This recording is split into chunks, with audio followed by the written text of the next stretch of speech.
take my lumps for what I actually did, but I'm not going to have it continue to be painted to be worse than that. Like, I'm not going to do that. I'll own that. You've never taken accountability. You've never taken accountability. You've never, like, flat out apologized. You're a clown, okay? I never apologized. Lie after lie after lie after lie. That's it. You should relax calling someone a clown when you sat and told him shit about me in the pods the entire time, saying that I'm a pick-me girl. You're the pick-me girl. Right, you're the pick-me. You're the pick-me girl. So actually, you saw me crying with my heart broken. I'll have my You moment. saw me You have crying your with my moment. heart And broken. You had your moment. Are you happy with the way it turned out? You had your moment. Yes, I'm very happy with the way it Just turned out. like you said you would. Just like you said you would. Let's let it go. You are a pick-me girl. Please. Okay. You're not a girl's girl ever a day in your life. Well, guys, Jeremy continues to maintain that he was just talking with Sarah Ann until 5 in the morning. I'm curious to hear what you all think. Are you buying that story? I got enough on my plate. Jeremy.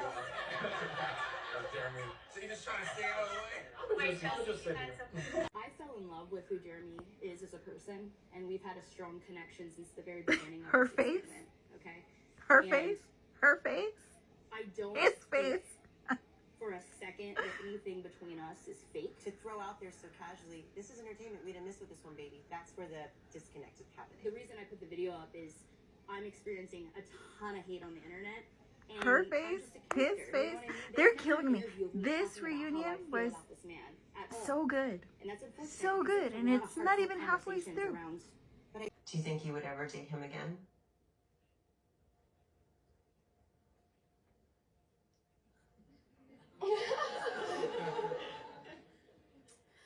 Next question. Clay, would you ever date her again? 1000%.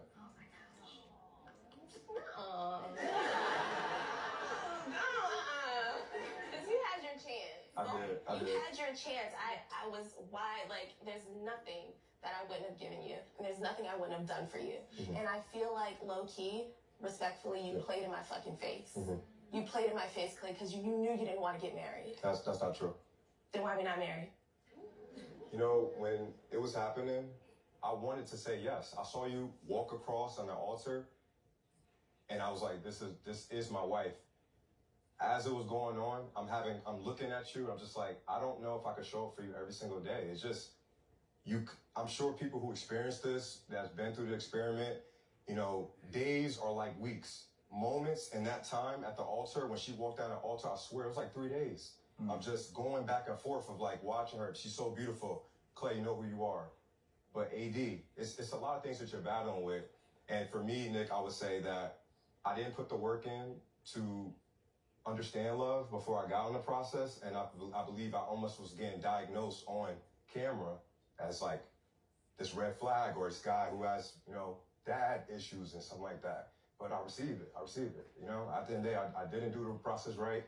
I disrespected AD. I love her. And it hurts that you don't even think that, you know, so. Clay, Yeah. do you think you're ready now? It's been a year. Yeah. I think I put the work in. I wasn't bullshitting. I went to therapy. I tried different therapists out even, you know, trying to see what worked for me. You know, I want to be a good guy. I want to be the best version I could be, and it sucks that I wasn't like that for you. You are a good guy. I swear, it wasn't intentional. Like, I'm watching it back, and it broke my heart to break your heart, honestly. And that was not my intention. It happened, and I'll take everything that comes with it. I came out a different man, and I have to credit that to AD. So, you know, if someone changed your life, you just don't, you know, turn your back on them, and you know, that's just me being here for her. I applaud you for growth. Yeah.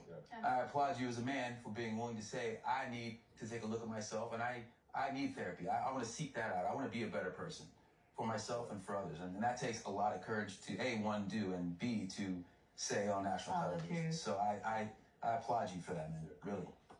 My decision for not going to the altar with Chelsea had to do with our biggest fight. Ultimately, you know, we're a couple days away from going to the altar and making a lifetime commitment with each other, and it didn't feel appropriate considering, you know, she spoke out about something I told her in confidence. I don't know, I felt like Chelsea and I ultimately weren't the right match because she broke a level of trust. Unfortunately, you know, in a relationship you have those battles, and we weren't able to get through those. I definitely brought my EpiPen when I went to meet Jess. I mean, I take it everywhere, so it's gonna be in my back pocket by default. But No, we didn't need it. We were. I was gonna play it cool regardless. You know, you weren't gonna get a big emotion out of me because Chelsea was, you know, right behind me, glaring at the whole situation. So nah, we're keeping it cool. I stand by my choice. You know, choosing Chelsea.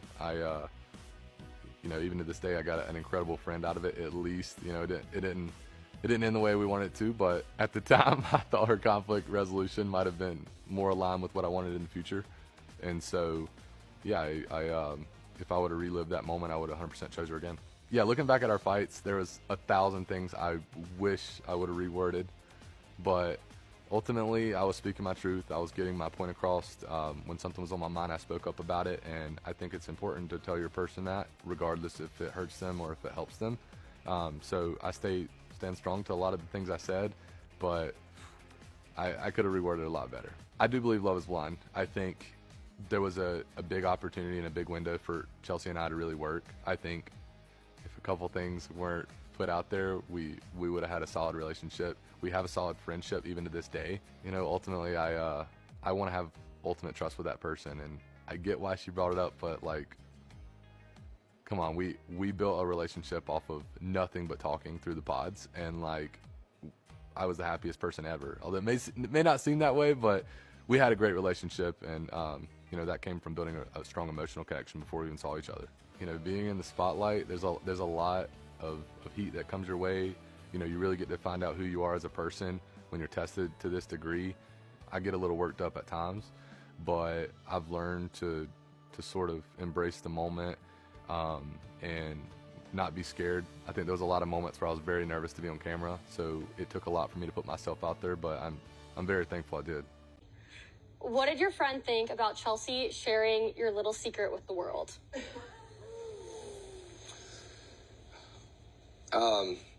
You know, I knew coming on a TV show, I'm putting myself out there. She didn't deserve that, and she didn't love hearing it. She was there for me as a friend and someone that loved me, someone that wanted to support me. You know, I got a ton of dude friends in my life, but when I'm talking to guys, I'm not getting emotional with the fellas. Like, all the girls will let me lay into them about where I'm at with everything. I was trying so hard in my relationship, and they came on to support me. They came on to be a friend to her, and I told, getting ahead of myself, but I told you out of confidence, and they felt, one of them is really pissed off at me for mentioning it. Yeah. So I told her about them in the pods. I was very forward. It was also, she had an ex-boyfriend that she still hangs out with. She mentioned I don't hang out with him. All right, well, I misheard you. Sorry. I think we misheard each other in a lot of things. Mm-hmm. I am not sure. Interesting. Okay, Maddie. Today just felt very right. It feels just... AD did not stand on business at all. Like, low-key, respectfully, you played in my fucking face. Mm-hmm. You played in my face, Clay, because you knew you didn't want to get married. That's not true. Then why are we not married? You know, when... Next question. I saw what they did. Yo, they used Trevor in the Love is Blind reunion. They made him as an example so they could stop having people come on the show for fame, because it's been a problem. And they used him as an example. They went in on Trevor in the reunion. My God, it was so hard to watch. The secondhand embarrassment, I was watching like this, man. It was hard to watch. He was just on the couch rethinking his whole life's decisions. Everything he was saying was not adding up. I mean, he owned the fact that he's toxic, but you could tell he was just stumbling. He had nothing to say, and kind of rightfully so, he got caught. But I'm telling you, the reason why they made such an example of him is because the show was really starting to get hurt by people like him who weren't taking it seriously. And because I had said at this point, like, they might have to just wrap up the show with all the stuff that keeps coming out with all the contestants during the airing of all the episodes. It's like, I think they may have fixed it, because nobody wants to go on the show and end up as the next Trevor, I'll tell you that. And I just knew. I knew he had seen her, and I mean, I freaked out. For him to go meet her behind my back, I just knew it was sketchy. You were not waiting for me when I got home. I came upstairs. I told you what happened. So I'll Jeremy, admit my fault on the I other didn't part, say but I I'm was not gonna. waiting up for you. I should have been on the front porch waiting for your ass at 6 a.m. is what I should have been Okay. doing. From home. I'll take my lumps for what I actually did, but I'm not gonna have it continue to be painted to be worse than that. Like I'm not gonna do that. I'll own You've that. never taken accountability. You've never taken accountability. You've never like flat out apologized. You're a clown, okay? You're I never sitting there apologized. lie after lie after lie after lie. That's it. You should relax calling someone a clown when you sat and told him shit about me in the pods the entire time, saying that I'm a pick-me girl. You're the pick-me girl. You're the pick-me. You're the pick-me girl. When you saw me crying, my heart broken. I'll have my moment. You saw me crying with my heart broken. You had your moment. Are you happy with the way it turned out? You had your moment. Yes, I'm very happy with the way it turned out. Just like you said you would. Just like you said. Let's let it go. You are a pick me girl. Okay. You're not a girl's girl every day in your life.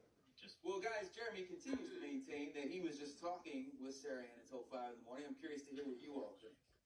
Are you buying that story? I got enough on my plate.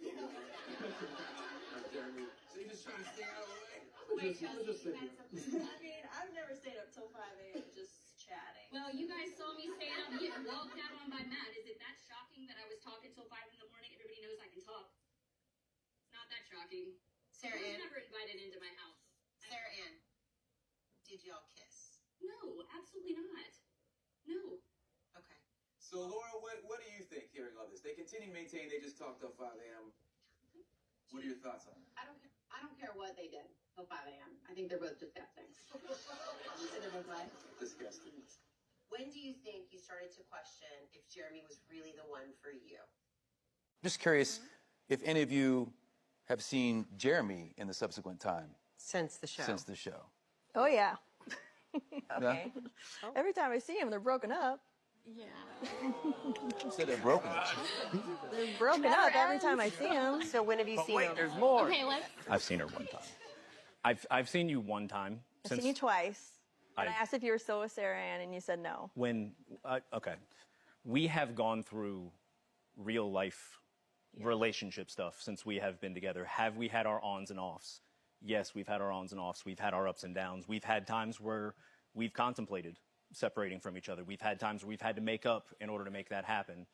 And at the end of it, we ended up moving in together October. So there's some missing story in that part of it. Like we've had our ups and downs, but we did realize fighting through things continuously that we do love each other. We wanted to support each other through this whole process itself. And since we've been there, I'm not going to say everything's been perfect, but we're still fighting for that every day. Yeah. Okay. Well, Sarah Ann, I have to ask you about. No, I don't think at this point we really needed the confirmation that men are absolutely 100% allergic to the consequences of their own behavior. But here we got it anyway, in this Love is Blind reunion. Every single one of the men that was confronted about something that night, even when it felt like they were really backed into a corner with receipts, with confrontations, with evidence of their own wrongdoing, their response would always start as if they were about to take responsibility and they were really understanding where they went wrong. And inevitably, they would get caught up in gaslighting and, well, this is why it wasn't really my fault. And I meant what I said, even if I said the same thing to two different people. And the fact that I said it to two people by default means that it can't possibly be true. It didn't matter. These men wanted to keep gaslighting everybody there as they are truly not capable of taking responsibility for their own actions. And it's crazy because men will still claim to be the logical gender after doing stuff like this, after they are confronted literally with receipts of their words and actions not matching their other words and their other actions, because the one goal in their mind is, how do I get out of this unscathed? How do I get out of this without taking any responsibility? How do I get out of this and keep on moving in the same exact direction and stay on the same exact path that I was already on before this? They simply don't care what kind of collateral damage they cause, who they hurt, as long as everything kind of works out for them, or as long as they get to still write it off as it wasn't really my fault, and like, here's what really happened, and like, here's why it was actually somebody else's fault, or here's why I actually didn't know what I was doing. Like, Trevor was literally blaming his behaviors on what he was calling a toxic relationship that he himself not only started, but encouraged it to continue throughout him being on a show where he is supposedly trying to find a wife. He tried to keep a girlfriend through that process, and he hit her up right after things didn't work out for him. Even though he was so heartbroken, he was such a mess, he still managed to hit this girl up like as soon as he left the pods. And again, like receipts were brought. These things were not a mystery. These things were not he said, she said. There were text message receipts. There were video receipts. There was location receipts, Jeremy. And speaking of Jeremy, the form of gaslighting that he used was called trickle truthing, where things kept coming out little by little. And it was that whole thing of like, it didn't happen. And if it did, then it wasn't my fault. And if it was my fault, then it was actually somebody else's fault, like, et cetera, et cetera. Like the details just kept coming out and he kept adjusting his narrative to the details that came out. But that is gaslighting. That is gaslighting and manipulation. And the other form of gaslighting that he did was regarding the overall inappropriateness of the situation. So he kept denying like that they kissed or they made out or they did anything, when the real issue was, why are you out with another woman until 5 a.m. when you are fixing to put a ring on somebody's finger? And why are you entertaining the other woman whose finger you thought you might put a ring on? There's just nothing appropriate about that. He just kept denying any sort of like physical relationship, but it doesn't matter. So when people keep denying like one thing, but you're actually trying to address another, that's also a form of gaslighting. It's messed up that you read my diary. Well, at least I didn't take pictures of it and post it all over the internet. Like either way, it would be an invasion of privacy. The fact that you didn't do the worst possible thing that you could have doesn't mean it wasn't an invasion. The boundary was still breached. But they'll just keep gaslighting because they're like, no, but I wasn't wrong. That's what matters to them at the end of the day, is being able to say, but I didn't do anything wrong. Because I don't want to introspect, I don't want to learn, I don't want to know what that means about me. The best thing is, even if they are forced to do that, if they are forced to confront themselves and grow and everything else, they will use that as a form of gaslighting as well. And they'll be like, well, it's okay that I acted like a piece of shit because this whole process taught me so much about myself. Women don't get to say, oh, I cheated and I lied and I gaslit, but it taught me a lot about myself, so thank you. So men will use their own general overall lack of accountability and lack of responsibility to gaslight you about what really happened. They'll say, well, I learned a lot about myself, and so it was all worth it to me. Even though you ended up as collateral, even though you ended up as a sacrifice in that whole process, as a few of the women have explicitly said, like, you did this at my expense. I was the sacrifice for you to be able to learn something. And yet there was still some other explanation other than, I fucked up, I lied, I cheated, I led somebody on with no follow-up plan. I made this mess, I made this bet, and now I gotta lie in it. Not a shred.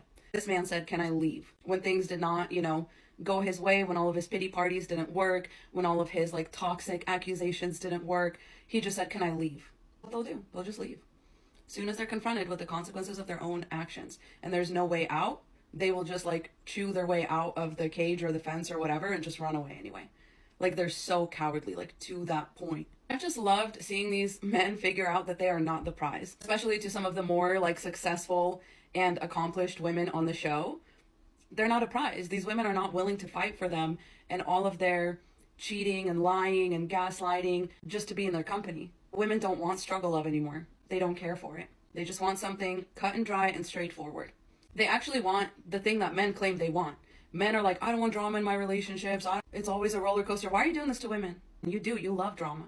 You love the chase. You love the addiction. You love the toxic shit. It's the women that are consistently bending over backwards just to try to get these guys to act right. The point is it doesn't come down to you. It's an inside job. They are allergic to responsibility. I don't know what kind of torture chamber they pulled Jimmy out of. He had the energy to sit there and gaslight several women at once. And I love that nobody really at the end like agreed with him about his whole stance of like, oh, that was my secret and it like ruined my best friend's life. People were like, well, I'm sorry, but that's relevant. That's relevant to your and Chelsea's relationship. He still was like, no, that's a deal breaker for me. He was just going to stay with that gaslighting narrative until the very end, even though it was a setup and a hit job on Chelsea.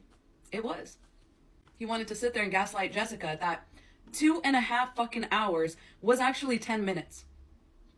And that she stormed out, and he actually asked for a break in the conversation both times, if I recall correctly. He wanted to sit there and gaslight this woman that they were only having a conversation for 10 minutes. Meanwhile, it was 2.5 hours. He wanted to sit there and gaslight her. She said, pull up the receipts. And she simply stopped entertaining him and that narrative. And he still was like, well, it felt like 10 minutes to me. And she was like, but that's not what you said. You said it was 10 minutes, but it wasn't. And I just love it.